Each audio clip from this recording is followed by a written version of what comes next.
मेरा पिछले साल कई साल से एक तरह से गला घुट रहा था, मैं वहाँ ठीक नहीं रह पा रहा था। इसलिए मैंने डिसीजन लिया कि मैं किसी ऐसी पार्टी में जाऊं जो सबका साथ सबका विकास की बात जो करते हैं वो असलियत में करते हों, सच्चाई में करते हों। और मुझे लगा कि केजरीवाल साहब की जो सरकार है दिल्ली में, वो हमारे पूरे समाज के लिए, चाहे वो हिंदू हैं, मुसलमान हैं, सिख है, ईसाई हैं, सबको साथ लेके चलने वाली पार्टी है। बाहर हम बात करते हैं मिलजुल की, गठबंधन के ऊपर पे, और अंदर जहाँ जब जरूरत होती काम की, वहाँ पर वो भारतीय जनता पार्टी का साथ देते हैं, उनकी मदद करते हैं। क्रॉस वोटिंग में मैं ये समझता हूँ अगर किसी ने की है तो उनको कहीं ना कहीं बहुत बड़ा लालच की बात या बहुत बड़ा कोई ऐसा उन्होंने दिया होगा इस तरह से। और ये मैं समझता हूँ कि ये आम आदमी पार्टी की कमी नहीं है, ये भारतीय जनता पार्टी की नाकामी है, उसका ये षड्यंत्र है और उसने षड्यंत्र के तहत ऐसा किया कि उन लोगों को क्रॉस वोटिंग कराई। देश की राजधानी दिल्ली में विधानसभा चुनाव अब नज़दीकी है और ऐसे में नेताओं का एक दूसरी पार्टी में आने जाने का आवागमन जो है वो जारी हो चुका है। नमस्कार, मैं चिराग जैन और आप देख रहे हैं सौगन टीवी। हम इस समय सीमापुरी के 3 बार के विधायक रहे वीर सिंह दिंगवान जी के साथ है, जिन्होंने अभी कुछ ही देर पहले जो है वो आम आदमी पार्टी का दामन थामा है। सर, आपका सौगन टीवी पर स्वागत है। देखिए, पार्टी में लगातार पिछले कई साल से मेरी अनदेखी की जा रही थी। कुछ सामाजिक कार्य थे जो पार्टी बेस के थे, उनके लिए भी मैं कई बार शीर्ष नेताओं के पास में गया। उन लोगों ने समाज की बात सुनने के तो बहुत दूर की बात है, मुझे समय भी तक नहीं दिया मिलने का। इसलिए मैं आहत हुआ, मुझे चोट पहुंची इस बात की। और यहाँ बहुत पिछले कुछ टाइम में ऐसे काम हुए हैं जो मेरा जिनमें मशवरा होना चाहिए था, लेकिन वो मेरे से कोई पूछताछ नहीं की गई। लोगों को बाहर से ज्वाइन कराया मेरे क्षेत्र में, लेकिन उसके बाद भी यहाँ गुटबाजी करना, ये करना, वो करना। और सही मायने में तो मैं समझ रहा हूँ कि हमारे समाज की जो अनदेखी की गई, मुझे उसका बड़ा दुख है। इसलिए मेरा पिछले कई साल से एक तरह से गला घुट रहा था, मैं वहाँ ठीक नहीं रह पा रहा था। इसलिए मैंने डिसीजन लिया कि मैं किसी ऐसी पार्टी में जाऊं जो सबका साथ सबका विकास की बात जो करते हैं वो असलियत में करते हों, सच्चाई में करते हों। और मुझे लगा कि केजरीवाल साहब की जो सरकार है दिल्ली में, वो हमारे पूरे समाज के लिए, चाहे वो हिंदू हैं, मुसलमान हैं, सिख है, ईसाई हैं, सबको साथ लेके चलने वाली पार्टी है। कोई जाति भेद नहीं, कोई धर्मवाद नहीं, कुछ नहीं, सबको साथ लेकर दिल्ली का विकास करने के लिए, चाहे वो शिक्षा का मामला हो, एजुकेशन का मामला हो, स्वास्थ्य का मामला हो, सब क्षेत्र में उनका कार्य बहुत ही अच्छा प्रशंसनीय कार्य है। ये बात अलग है कि उनको काम से रोका गया, काम में उनके बाधा डाली गई। आज भी प्रयास किया जा रहा है उनको रुकावट देने के लिए। मुझे एक बात का और दुख है, कल हम सेकुलरिज्म की बात करते हैं, हम ऊपर के तौर पे हम इंडिया गठबंधन की बात करते हैं, लेकिन कल ही का बात है कि जब निगम में मेयर का चुनाव हुआ तो आपने एक तरह से वॉकआउट करके बाहर जा कर के और भारतीय जनता पार्टी का साथ दिया।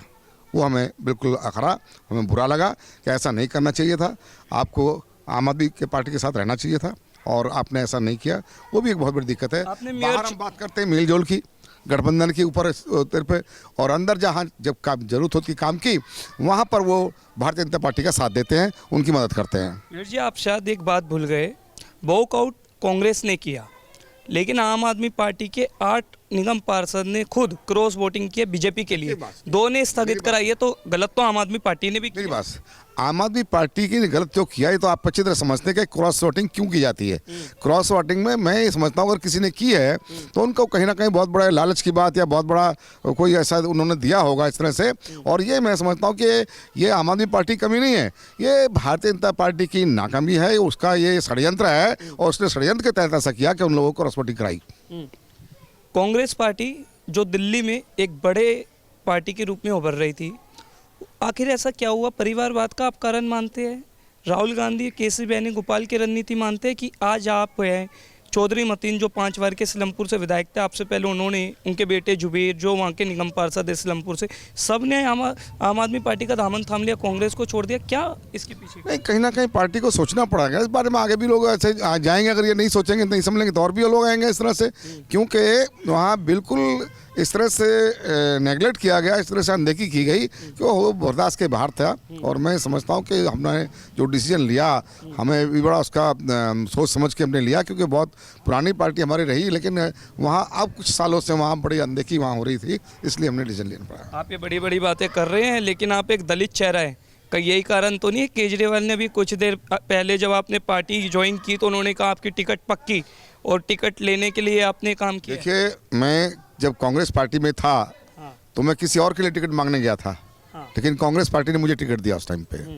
और दूसरी बार भी कहीं मैंने कहा कि मुझे टिकट नहीं चाहिए, किसी अच्छे आदमी को दे देना, लेकिन मुझे टिकट दिया उन्होंने। मैंने कभी टिकट मांगा नहीं, ना मैंने यहाँ कभी किसी से ऐसे टिकट की बात की कि मुझे टिकट चाहिए। मैं तो सेवा हूँ। मेरा घर आप देख लो, 3 बार के विधायक का कैसा घर होता है, कहाँ रहता हूँ, यहीं पहले भी रहता था और आज भी यहीं पर हूँ। इसलिए ईमानदारी का इससे बड़ा सबूत नहीं हो सकता।